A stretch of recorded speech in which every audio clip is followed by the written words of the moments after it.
আজকে আমাদের আলজমিরা হসপিটালে পাঁচটা না 7টা বাবু হয়েছে আলহামদুলিল্লাহ। 8টা বাবু হয়েছে, এখানে 5টা না 3টা সকালে ছুটি হয়ে গিয়েছে, আর এই 5টা বাবু হয়েছে আল্লাহর রহমতে। এই বাবুটা হচ্ছে, এই বাবুর বাড়ি কোথায়? বাসাইলে। এই বাবুর বাড়ি হচ্ছে অনেক দূরে। এই বাবু এসেছে নরসিংদী থেকে। তো ওর মা আসলে বিব্যাক করেছে। ওর মার বয়স কিন্তু অনেক একটু বেশি, 48, কিন্তু অনেক ধৈর্য ছিল, আসলে অনেক সাহস ছিল। সব থেকে বড় কথা অনেক সাহসী। আর সব থেকে বেশি ভালো লেগেছে ওর মার বাবা দুজনেই শুধু এসেছে, আর কেউ আসেনি। কালকে যখন বাবু হলো, আমি নিচে গিয়ে ওনার বাবাকে মানে খবরটা দিয়েছি যে আপনার বাবু হয়েছে। আমি দেখলাম উনি ক্লান্ত হয়ে সারাক্ষণ এখানে অপেক্ষা করেছে, ক্লান্ত হয়ে হালকা ঘুমের মধ্যে এসে গেছে।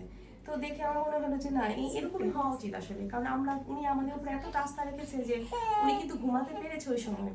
মানে এটা কিন্তু ওরকম না যে উনি দায়িত্ব নাই ওনার। আমি দেখেছি উনি রান্না করতেছেন বাচ্চার মার জন্য, উনি যথেষ্ট রেসপন্সিবল, ঠিক আছে। আর দেশের বাইরে ঠিক এরকমই হয় যে নিজে সবকিছু যখন করে না, তখন এত সময় থাকে না যে অন্য কিছু নিয়ে ব্যস্ত সময় থাকে না। তো যাই হোক, আমার খুব ভালো লেগেছে। আমি এরকমই চাই যে শুধুমাত্র হাসবেন্ড আসুক, হ্যাঁ।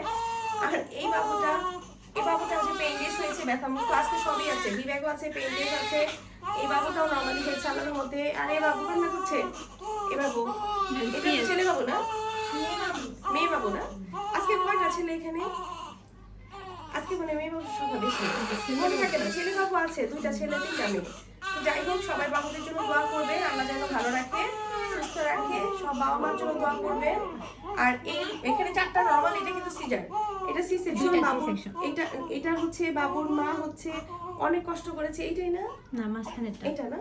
আচ্ছা, বাবুর মা অনেক কষ্ট করেছে আসলে, অনেক দিন এখানে ভর্তি ছিল। লাস্ট মোমেন্টে আসলে কি বলবো, ডিপ মেকোনিয়াম স্টেইন ছিল, তখন আর কিছু করার ছিল না। তারপরে উনি চেষ্টা করে গেছে, সে সব দিয়ে আসলে হয়নি। এটা আসলে ব্যাড লাক, কিন্তু উনি তো চেষ্টা করেছে, উনি চেষ্টা কোনো কমতি করেনি, পরে সিজার লেগেছে। তো যাই হোক, সবার জন্য দোয়া করবেন সিজার হোক, কিন্তু নেক্সট টাইম আবার যাতে নর্মাল ডেলিভারি হয়। এই যে যেরকম সিজারের পর নর্মাল ডেলিভারি হলো, এরকম যাতে হয়। তো ভালো থাকবে, সুস্থ থাকবে। আল্লাহ হাফেজ। আসসালামু আলাইকুম।